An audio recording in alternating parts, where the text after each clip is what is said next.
Section 5, the last section of Module 1, and one of the highest density exam areas in the entire course. We're covering the three data formats that every network API speaks: JSON, XML, and YAML. For each one, we'll look at the syntax, learn the Python parse functions, and understand the gotchas that trip people up in production. Then we close with Git, the version control system that makes your automation code professional, auditable, and recoverable.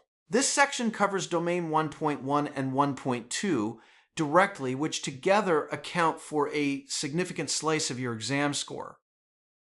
JSON JavaScript object notation is the de facto native language of nearly every REST API you'll interact with in network automation. When your Python script calls the Meraki Dashboard API, the Catalyst Center Intent API, the Cisco Firepower FMC API, or almost any other modern network management API, the response body comes back as a JSON formatted string. You need to know the syntax, know how to parse it, and know the gotchas that trip people up. JSON has a small, well-defined set of value types. Strings must be in double quotes, not single quotes like Python allows. Numbers can be integers or floats. Booleans are true and false in all lowercase. That's different from Python's capitalized true and false, and this trips people up when they're hand editing JSON payloads. Null, also all lowercase, represents the absence of a value, like none in Python.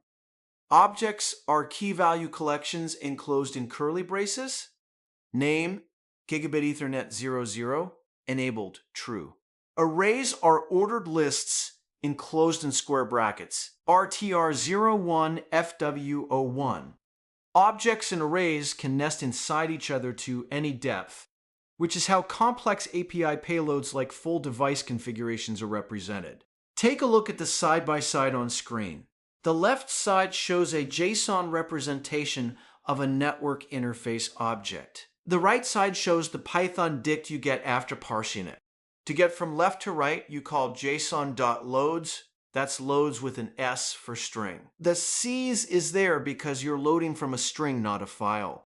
Pass in your JSON string, and you get back a Python dict or list. To go the other direction, convert a Python dict back to a JSON string, call JSON.dumps with an S for string again. Pass indent equals 2 as a keyword argument, and you get pretty printed output with 2-space indentation, which is far more readable than a single line blob. For file operations instead of in-memory strings, JSON.load file_object reads from an open file handle, and JSON.dump data file_object writes to 1. Note the absence of the S in the file versions. Nose means file, S means string. That distinction is testable. The gotcha that catches even experienced developers: JSON keys are always strings. Always, without exception. After you call JSON.loads, every key in the resulting Python dict will be a string object, even if the key looks like a number in the original JSON.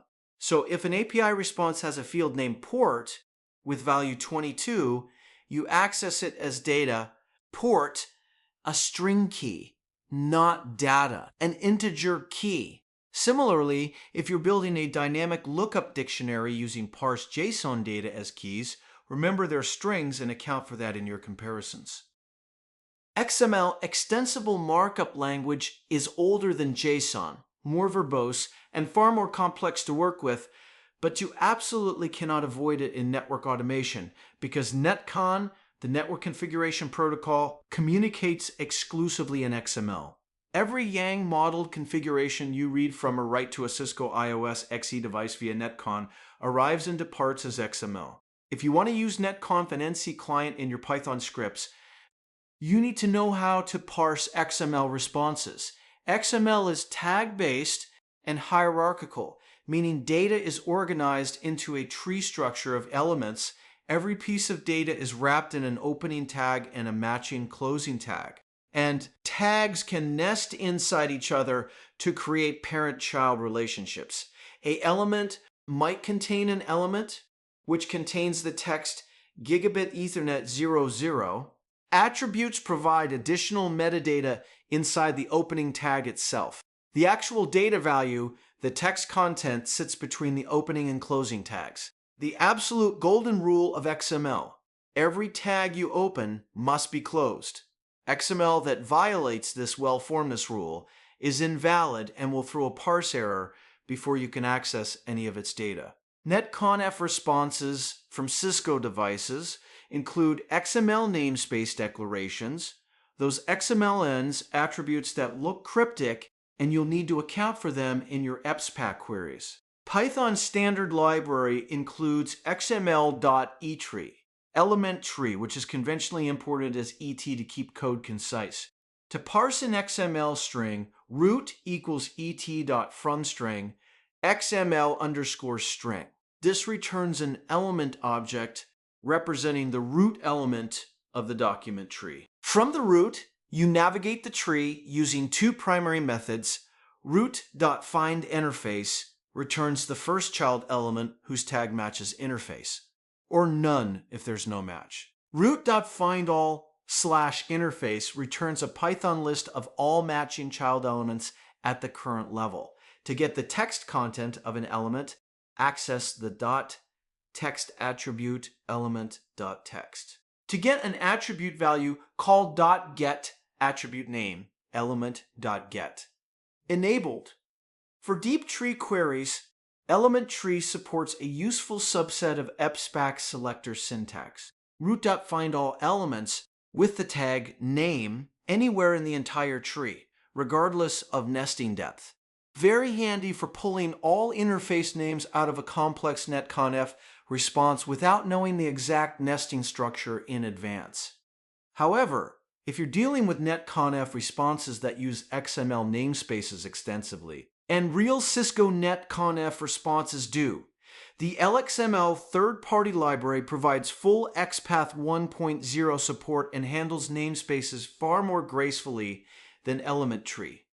Install it with pip install LXML and use it as a drop-in upgrade when the standard library's capabilities aren't sufficient. YAML, which officially stands for YAML Ain't Markup Language, is the most human-readable of the three formats we're covering, and it's everywhere in the network automation ecosystem.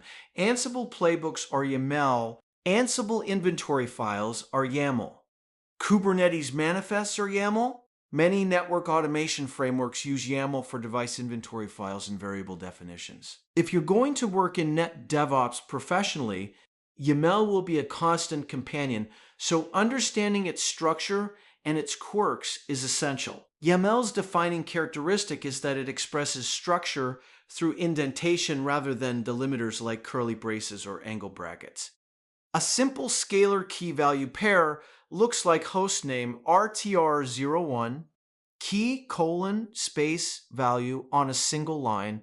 A YAML list is written with each item on its own line preceded by a dash and a space.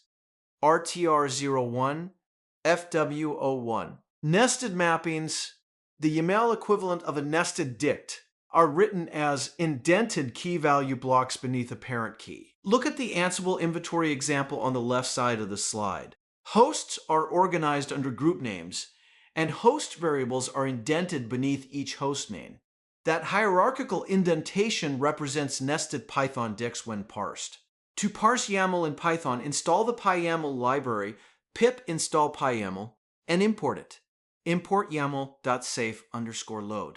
YAML_string to parse a YAML string into a Python dict or list. If you're reading from a file, pass the open file object data equals YAML.safe_load openinventory.yaml. The parsed result is a standard Python dict or list that you work with exactly like any other dict or list. Critical security note that I want you to take seriously: always use YAML.safe_load.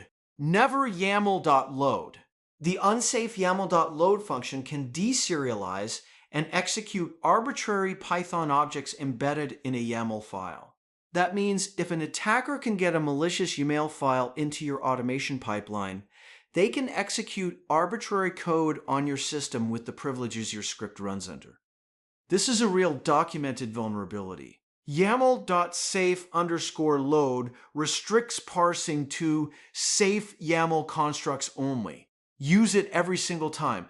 No exceptions to YAML gotchas worth committing to memory. Boolean handling in YAML is much looser than in JSON.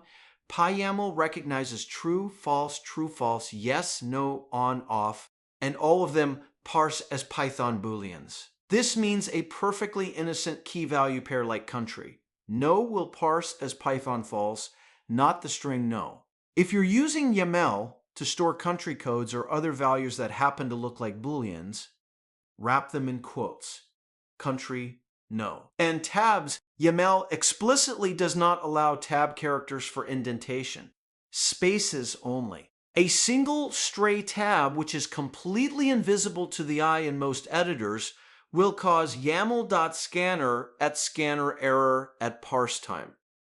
Configure your editor to show whitespace characters when working with YAML files.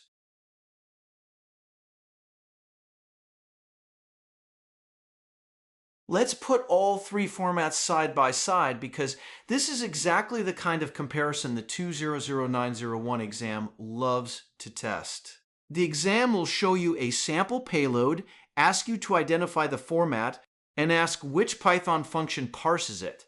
If you can read the syntax and immediately pair it with the right parse function, you get those points. JSON is compact and machine friendly.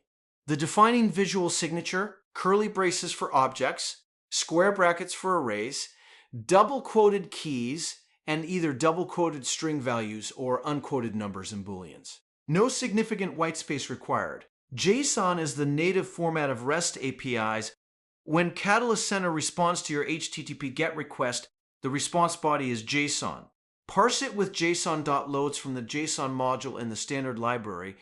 XML is immediately recognizable by its angle bracket tags to open, to close. It's more verbose than JSON because every value requires both an opening and a closing tag, and it supports XML namespaces that add further visual complexity. XML is what netconf uses. Every netconf URPC request and response is XML formatted according to Yang schemas. You'll also encounter XML in older SOAP-based network management APIs.